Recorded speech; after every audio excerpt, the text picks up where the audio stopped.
waxaan go'aansaday inaan dhaqaaqo anigoon garanaynin halkaan ku socdo laakiinse waxaan helay xalkii noloshayda oo idin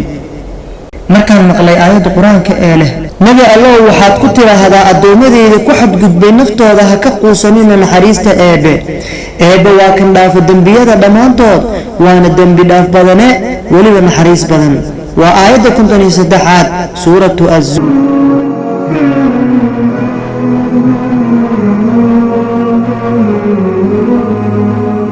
rajadii iga dhuntay sanado ka hor waxay iigu soo laabatay maalmo kooban gudahood waayo waxaan la saaxiibay qof ka bixiya rajooyinka oo dhan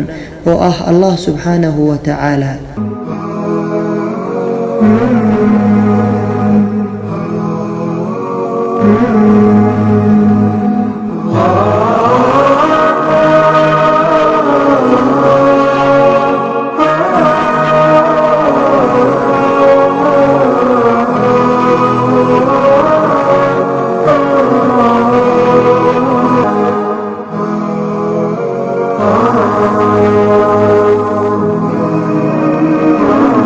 noloshaydii dib ayay u soo noqotay rajadii aan ka lahaa noloshana dib ayay u soo hagaagtay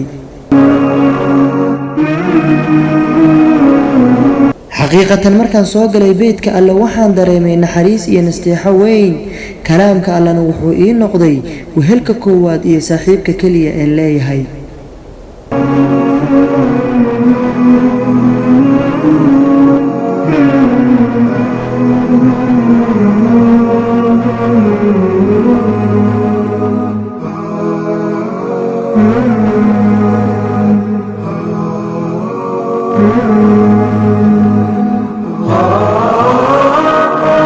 haddaba dhagaystow nuxurka qisadayda waxay tahay marnaha ka quusan rajada eebbe ee isku xir rabbiga kalaamkiisana la saaxiib waayo waa halka kaliya ee aad ka heli kartid rajada dhabta ah